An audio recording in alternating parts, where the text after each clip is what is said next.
Assalamualaikum warahmatullahi wabarakatuh. Salam majelis nganggur. Eh, Bolo-bolo kita siang menuju sore ini kita review lagi. Alhamdulillah untuk konten siang menjelang sore ini kita akan membahas seputar tanaman anggur dalam masalah jamur-jamur, jenis-jenis jamur yang akan menyerang tanaman anggur ya. Kita sudah sedikit mengetahui mungkin ya. Ini bagi teman-teman pemula, bukannya kami menggurui ya. Kita hanya sharing bahwa tanaman anggur itu akan identik dengan jamur ya. Baik itu tanaman yang di outdoor, di luar tanpa naungan, ataupun tanaman yang di bawah greenhouse seperti ini ya. Nah, kita harus mengetahui bahwa setiap tanaman anggur apabila kelembapan tinggi ya, contoh di greenhouse seperti ini, kelembapannya tinggi ataupun sirkulasi udaranya terbiasa, sirkulasi udara tidak lancar, itu akan banyak kendala di antara jumping trip dan kutu-kutu lain, kutu perisai yang ada di batang tua ya terutama. Juga ada jamur yang pasti akan menyerang tanaman tersebut. Nah, jamur-jamur yang akan menyerang yang sudah populer ya biasanya ada 3. Satu, ada kadang terkena jamur yang namanya karat daun. Ada juga jamur yang namanya downy mildew. Ada juga powdery mildew. Nah, ini kita kasih contoh nanti ya. Sebagian kita kasih contoh karena di sini alhamdulillah kemarin sebelum GH ini kita rubah, ketinggian atapnya kemarin terlalu pendek ya. Kemarin banyak sekali di sini banyak terserang karat daun, downy mildew dan juga powdery mildew. Dan ini alhamdulillah untuk saat ini kita sudah memasuki 2 tahun lebih ya. Ini untuk saat ini sangat aman alhamdulillah. Biasanya di daun yang seperti ini ya, yang selebat ini, karena kita salah rambatan awal kali nanam ya. Biasanya tahun kemarin di tahun pertama di sini banyak sekali jamur, baik jamur downy mildew, powdery mildew, bahkan karat daun. Nah, ini alhamdulillah. Ini pembuahan yang tidak kita harapkan ya. Ini bentuk suka-suka wae. Jadi buahnya kurang maksimal ya. Tapi alhamdulillah yang Veles ini mendingan. Nah, kita sekarang bagaimana cara mengetahui apakah jamur itu downy mildew, powdery mildew atau karat daun. Nah, ini kita skip dulu ya. Ini teman-teman, bolo-bolo pengangguran ini adalah contoh daun yang terkena penyakit karat daun. Ini daun anggur yang kena karat daun.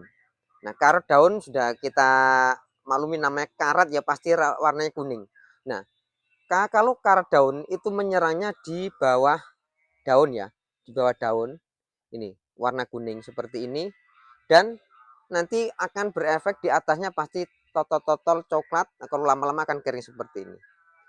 Ini jamur yang menurut saya di GH saya ini paling parah dan bisa menyebabkan tanaman kurus dan akan mati. Nah, ini jenis penyakit yang menyerang daun namanya karat daun, warnanya kuning. Kuning dan letaknya di bawah. Nah, kalau yang ini udah jelas ya. Kalau yang downy mildew, nah downy mildew nanti warnanya itu hampir sama dengan powdery mildew. Kalau downy mildew itu letaknya jamurnya di bawah juga, tapi warnanya putih ya di bawah. Kalau downy mildew nanti jamurnya agak warnanya putih ya, putih-putih agak lebih ke putih ya, warnanya putih di bawah. Itu namanya downy mildew. Nanti kalau powdery mildew, nah biasanya orang menyebutnya adalah embung tepung. Embung tepung nanti di atasnya ini warnanya putih seperti tepung itu. putih.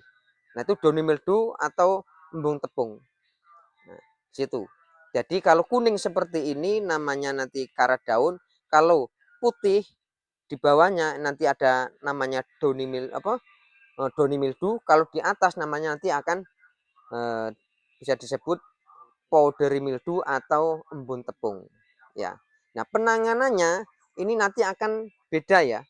Akan beda. Kalau karat daun ini nanti bisa kita aplikasikan dengan fungisida, bisa kontak dan bisa sistemik. Kalau kontak untuk jamur daun yang karat daun ini, yang kontak kita bisa pakai Mancozeb ya, Mancozeb yang kontak untuk menangani karat daun. Tapi kalau yang sistemik kita bisa menggunakan bahan aktif difenoconazole atau asox bahan di Amistartop itu, maaf kita menyebut satu produk ya. Nah, asoxis apa namanya agak lama ya, Azoxystrobin kurang lebih ya. Kalau di maaf kita sebut nama, kalau di produk Syngenta itu ada di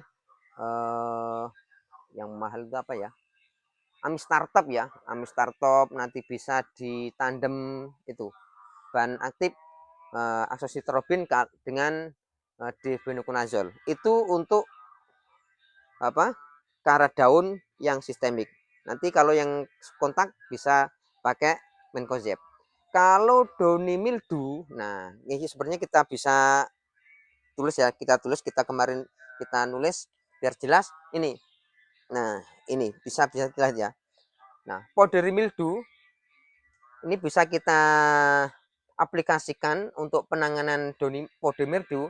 Ini nanti penyakitnya, jamurnya itu berada di atas ya, warnanya putih di atas daun seperti nanti kita contohkan di sini di atas warna putih, namanya nanti powder atau tepung, embun tepung ya.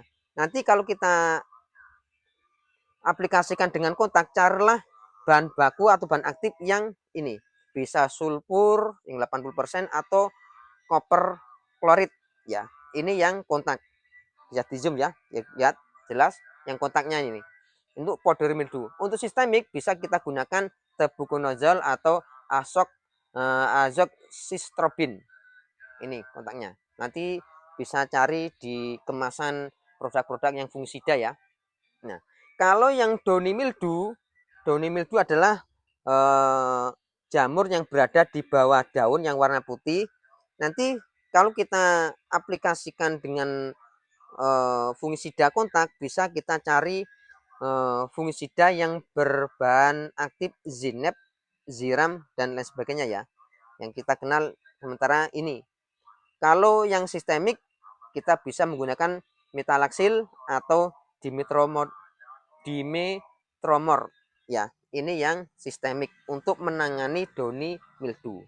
Nah, kalau yang karat daun ini kemarin yang tadi sudah saya sebutkan, karat daun yang warnanya kuning di bawah daun, nanti kita bisa aplikasikan yang kontak, carilah bahan aktif Mancozeb.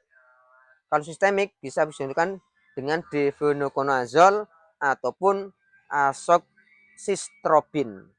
Nah, untuk menangani jamur-jamur yang ada di daun anggur ya. Nah, ini kebetulan kita tidak bisa memberikan contoh yang powdery mildew ataupun downy mildew ya, karena untuk saat ini alhamdulillah menginjak 2 tahun ke sini GH kita tinggikan, ternyata sirkulasi juga kita rubah. Alhamdulillah sampai saat ini sudah lebih 1 tahun ini tidak terserang powdery mildew, downy mildew, bahkan karat daun. Yang contoh tadi itu berada di luar ya, karena tidak kita rawat akhirnya kena.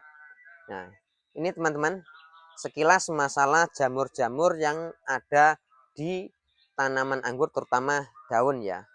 Nah, untuk teman-teman yang nanam anggur di GH, usahakan greenhouse ya, usahakan ketinggian GH-nya tuh ditinggikan ya.